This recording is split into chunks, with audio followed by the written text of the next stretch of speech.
Good morning, everybody. It is I, the villainous valuer of vintage volumes, and I am back with another stack of books from the Dastardly DJ, aka Channels and Wins. I will tag him, check him out. I'm sure he's got some kind of awesome party coming up in the next week or so, because he always does. He's always doing the coolest things. And let's see. I never got into wrestling. I don't know why. It didn't seem like there was enough wrestling content as like a young nerd. With comics and stuff, you could kind of just fall into a hole. You could just get a box of cheap comics and start reading. But it felt like I had to wait. I had to watch wrestling when they wanted to show me wrestling. Although, every year, we would definitely, me and family friends, we would always do Royal Rumble. It was always the coolest. Watching Royal Rumble was the coolest, but in between that, I don't really get it. It felt, wrestling feels really shallow. You know, none of the characters really make sense. None of the conflicts, none of the plot lines are really that well written. And it always feels like most of wrestling is waiting for them to start the story, and then it never really starts. There you go. So let's see what the book is. Air. I don't know what this is. Some Vertigo nonsense. Gail Simone likes it, or so she says. What is this about? We've got foreign dignitaries meeting in private. We've got a war-torn country. We've got some sort of leader slapping a prisoner. And full-on torture. There you go. Solid. Just some fun. Very, very, what is this, 1999? No, wait. Why am I... Oh, no, sorry, I'm an idiot. I'm looking at the trademark from... The original trademark from Silent Hill was 1999. This book is from 2008. Very weird. I could definitely see myself reading this if I can fill out the run, but no, I haven't really seen that much. I'll keep an eye out for it at New York Comic Con, but I don't know. Another Dungeons and Dragons ads. I swear, half the ads I'm seeing are TSR ads, even going all the way back to like the 80s. It's very cool to see all these nerd brands working together from back in the day. Ooh, hot 90s nonsense. Deathlock and the Punisher. Ooh, and Smash TV. One of my favorites. There we go. You could win a new VCR. The prizes were all so hilarious and corny. There we go. Deathlock and the Punisher. I mean, this is just so goofy to have full-on Cyborg hiding in a trench coat. You're like, yeah, buddy, you got arms. Wear gloves. Like, this is the lack of realism in the 90s, right? That's sort of what... That was the problem. It was the Liefeld era, where nothing really made sense. You're like, you have so many pouches that you can't reach the pouch that you need to get the gun from, right? Like, you have a pouch over your holster. That's not even a good idea. Yeah. Game Genie, big fan.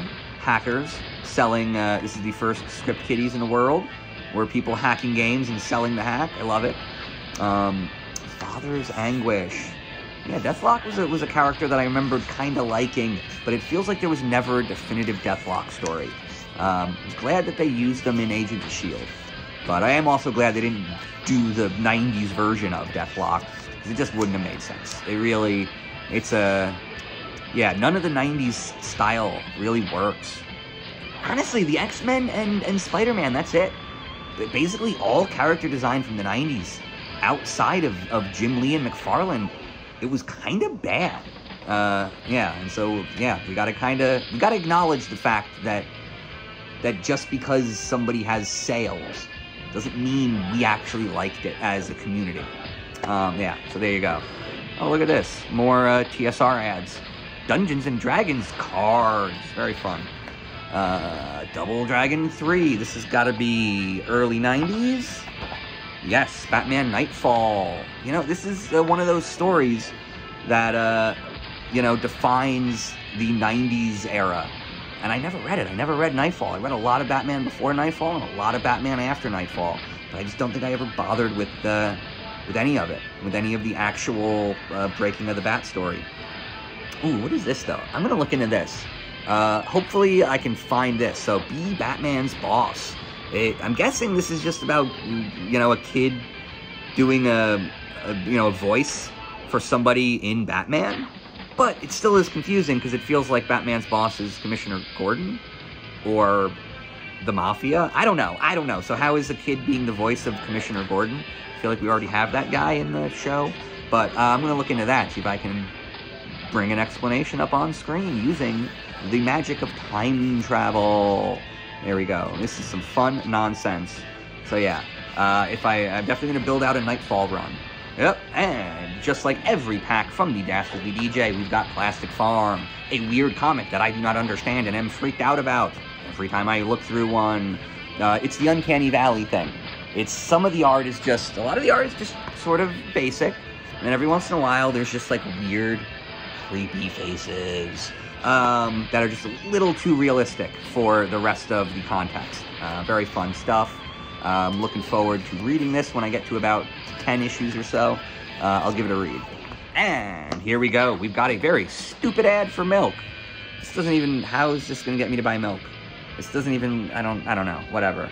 It's nothing. Bad ads are stupid. People, who are the ad wizards who came up with this one, right? Is that what I'm supposed to say? Ooh, DC 1 million. This was a fun idea. It felt like a reaction to, what is it, the Marvel 2099. You know, Marvel says, hey, we're going to jump ahead 100 years and show you how cool everything's going to look. And then DC said, screw that, we're going forward 1 million. And they put Morrison on it. So this is, I feel like it's not often talked about because it's a little ridiculous, but there were a lot of